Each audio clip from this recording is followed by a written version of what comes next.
চলো শুরু করি ট্রাম্পের শপথগ্রহণ অনুষ্ঠানে আমরা কি দেখতে চাই সেটা দিয়ে।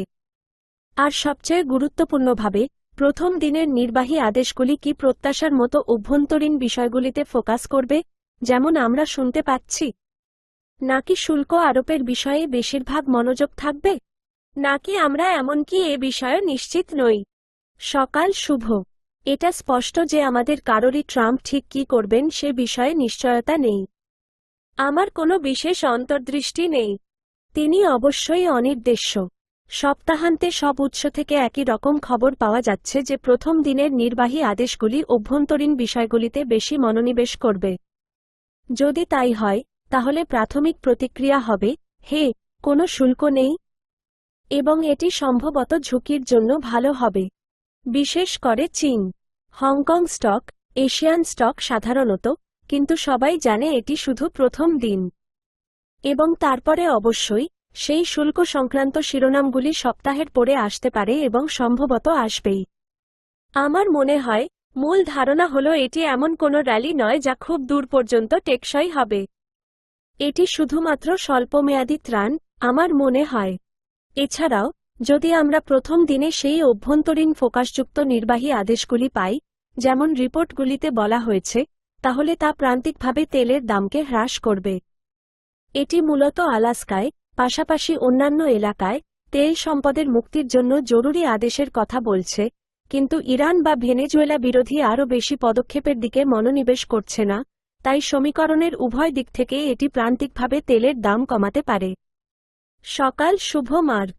আপনি বিটকয়েনের দামের পরিবর্তন সম্পর্কে কি মনে করেন? পুরোপুরি পাগল।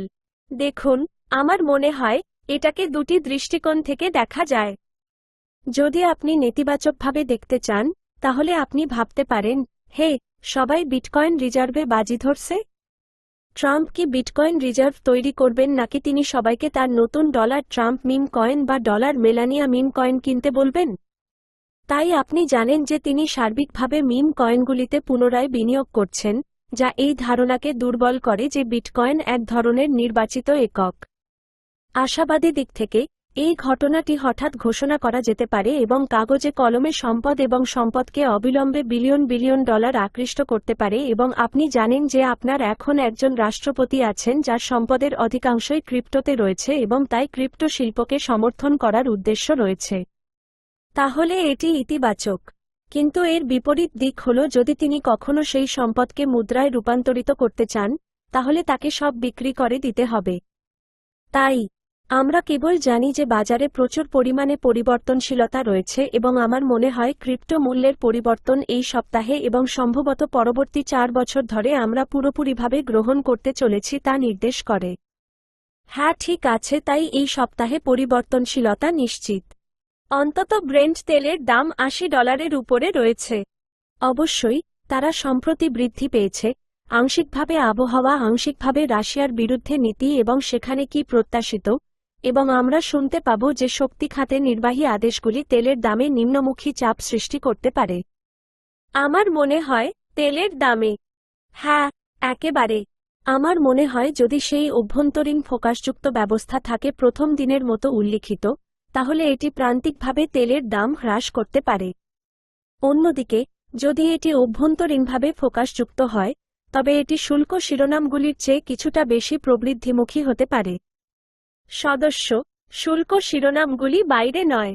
আমার মনে হয় দীর্ঘমেয়াদী গল্পটি হল সরি। তেলের দামে এই মুহূর্তে অতিরিক্ত প্রিমিয়াম রয়েছে। এটি সম্ভবত ন্যায়সঙ্গত নয়। চীনের তেলের চাহিদা সম্ভবত আসতে পারে না, এবং তাই আমার মনে হয় শেষ পর্যন্ত তেলের দামে এই বছর ডাউনসাইডের চাপ থাকবে।